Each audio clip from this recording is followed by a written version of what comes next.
Alright, here's the finish on here. I like how it came out.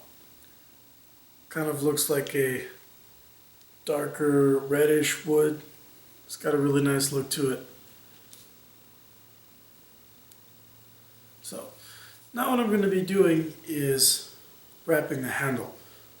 Normally I'll put some contact cement over a handle like this, but I'm actually using the tackiness of the Sculpey to my advantage here.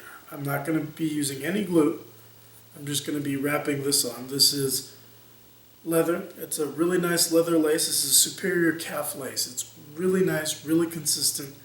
When you wrap a bow handle in this, it actually looks more like stacked leather in the end than an actual wrap.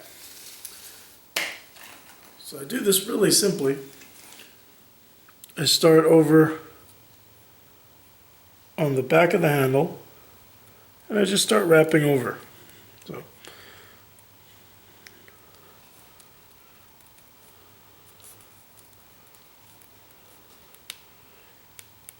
once you get your first pass, really make sure everything's nice and tight. And then every layer you put on after this, you really want to make sure that it's snug against the first.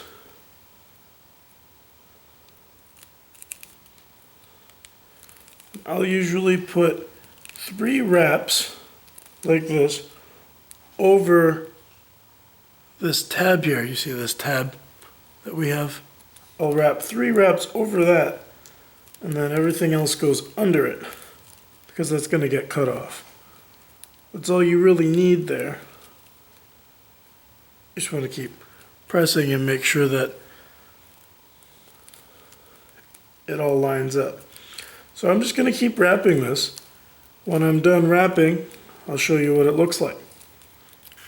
Alright, once you've reached the point where 3 wraps will end up finishing your handle for you,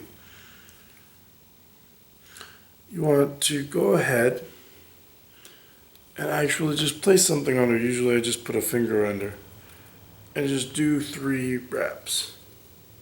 This doesn't have to be very nice, it's just rough.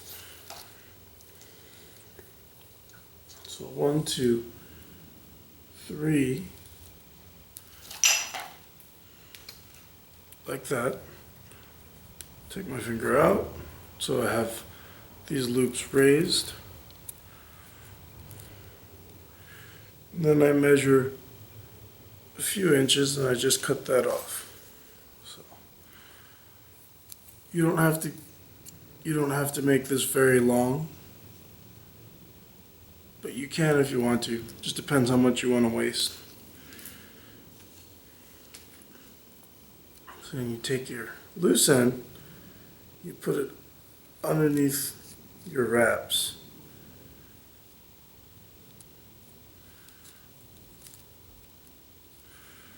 Now that you've got that, starting from your first, now that this is underneath, hold that down, and starting from this first one here, you just bring the slack, and you just run it all the way around and just work out all of the slack. And this will finish up your wrap. Make sure to go tight so that it's nice and cleanly finished. Okay.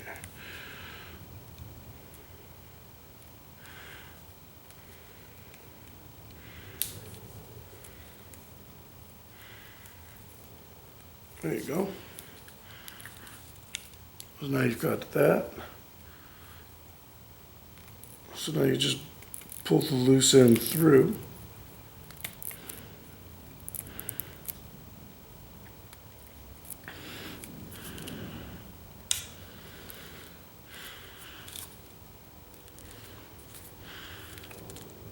All right.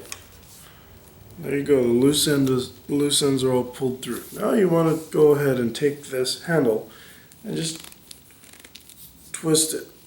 Make sure you're trying to twist it so that you're trying to work out any loose ends here.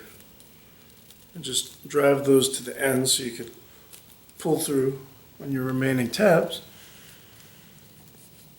Once you got that, take a sharp knife and put the edge down in between the wraps.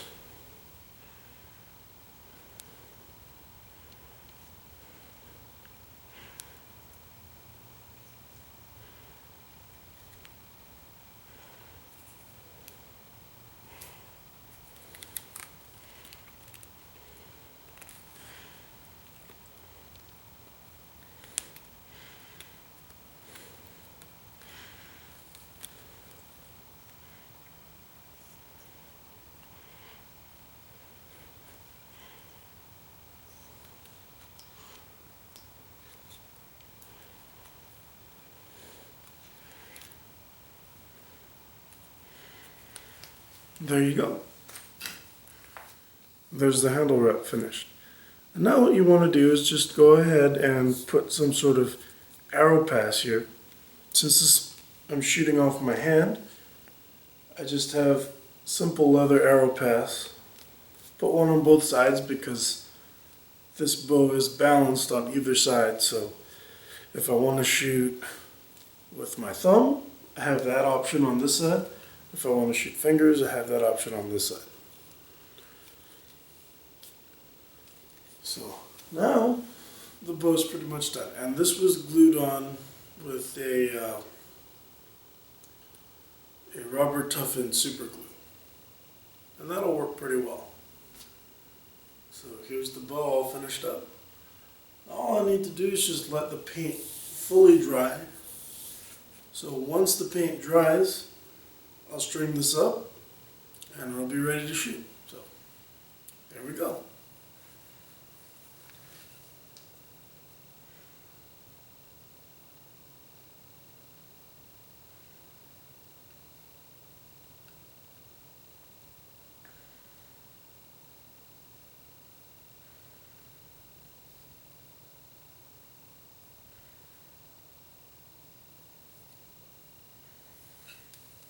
One thing I wanted to mention is that when you're building up handles, you can actually build in rests. So here's a kid's bow with a handle that's been built up slightly. And here you can see it has an ambidextrous rest on it. And then we have this bow, which is aligned more to a center shot. Not quite there, but closer. And you see it has a built-up handle and a rest. And you can actually put a full pistol grip using this method. So just a couple things to show you guys. All right, let's go.